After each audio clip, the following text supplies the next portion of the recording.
చూసారా నీ చెప్పలా మా ఆయన ఉత్త స్టూపిడ్ అని.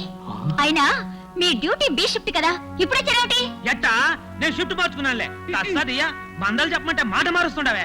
నీ మొహం చూస్తుంటే చీదర పడతా ఉంది. మిమ్మల్ని ఏమండి ఎందుకండి అంత కోపం? నేను చెప్పేది కొంచెం వినండి. ఎట్టా వినమంటావే? నీ ఎవరు నీ కళ్ళారా చూస్తుంది కంటే మన ఇద్దరికి కుదరదు కానీ నాకు చెల్లు. సార్ నా గురించి మీ ఇద్దరు విడిపోవడం ఏమీ బాగలేదు. మీరు ఊరుకోండి. ఏమండి చాలా కాలం నుంచి మీతో ఒక విషయం చెప్పాలనుకుంటున్నాను. నేను పోయే పాపం వినండి. మీరు ఊరుకోండి. భార్యాభర్తల పోట్లాట్లో బయట వాళ్ళు మీరు తలదొచ్చకండి. ఏమండి చాలు పోయే. ఏమండి ఆగండి. ఏమండి మీరు కోపం తెచ్చుకోకుండా నీ చెప్పే మాట కొంచెం విని వెళ్ళండి. ఏందంట నువ్వు చెప్పేది నేను వినేది? 6 నెలల క్రితం మన ఇంటికి వచ్చిన ఫ్రిడ్జ్ చూసారుగా. అయితే 4 నెలల క్రితం వచ్చిన కలర్ టీవీ, 2 నెలల క్రితం వచ్చిన వాటర్ కూలర్ చూసారుగా. అవన్నీ ఈయనే కొనిచ్చారు.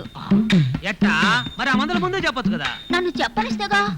ఇవన్నీ నేను కొన్నాను. మధ్యలో మీరేమిటండి? మా వ్యవహారంలో మీకేం పని? అబ్బాయి మన ఇంటికి వస్తే అట్ట నిలబడి మాట్లాడుతుండవే. మంచి మర్యాద ఉండబల్లా. అది నేను చూసుకుంటాను కానీ ముందు మీరు బయటకు వెళ్ళండి. సర్లే నేను పోతుంటా కానీ మళ్ళీ ఎప్పుడు వచ్చేది? భోజనం చేసుకుని ఏదైనా సెకండ్ షో పిక్చర్ చూసుకొని రండి. అబ్బాయా నీ పేరెందుకనే?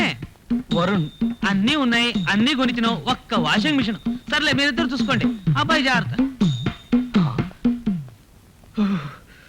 విశ్వేశ్వరి, నిన్ను అర్థం చేసుకునే భర్త దొరకటం నిజంగా నీ అదృష్టం. లేకపోతే ఈ పాటికి ఎంత గొడవైపోయి ఉండేది. నాకు బీపీ రైజ్ అయిపోయింది అనుకో. అది సరే, ఫ్రిడ్జ్ టీవీ నేను కొనిచ్చానా?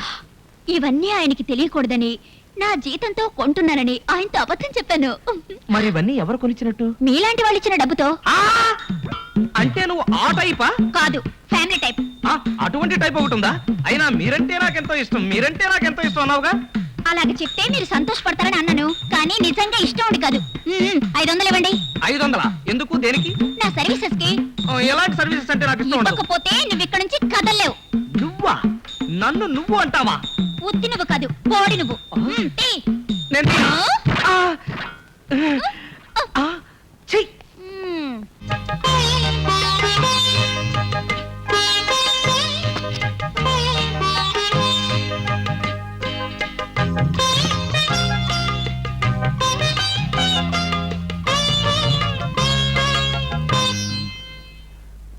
నాకు మూడ్ లేదు. ఉదాహరణకు నువ్వు మీ ఆయన మంచం మీదకి చేస్తారు. ఈ రోజు నాకు మూడ్ లేదు అంటాడు, లేదా తలనొప్పిగా ఉంది అంటాడు, లేదంటే నాకు చాలా టైర్డ్ గా ఉంది అంటాడు. ఆహా, తలనొప్పిగా కూడా ఉందా? కొద్దిగా. బాగా టైర్డ్ అయినట్టు కనిపిస్తున్నారు. పూర్తిగా. ఇవాళ ఆఫీసులో పని చాలా ఎక్కువగా ఉంది. అందుకేనా లేటుగా వచ్చారు? అవును. మరి 7 గంటలకు ఫోన్ చేస్తే ఆఫీసులో లేరే? 7 గంటలకా? ఫోన్ చేసి నువ్వేనా? ఫోన్ బిల్లు వీణ మీటినట్టుగా తీగా వినిపిస్తే నువ్వే అనుకున్నా. మరి తీలేదే? బాత్రూమ్ లో ఉన్నాను. ఆహా, మీరు బయటకు వచ్చేసరికి ఫోన్ ఆగిపోయింది అంతేనా? అపర్ణ.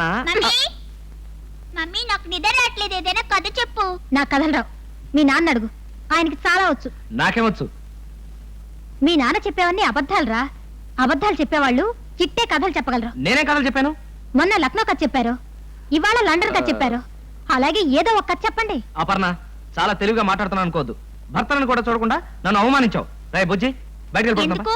మనం తాతయ్య గదిలో పడుకున్నాం డాడీ. మరి తాతయ్య ఎక్కడికి వెళ్ళాడు? ఇందాక ఒక అమ్మాయి ఫోన్ చేస్తే తాతయ్య గారు కారు వేసుకు వెళ్ళిపోయారు. రాయ్, మా మధ్యలో పడుకో. సరే. For more updates, like, comment, subscribe to our channel.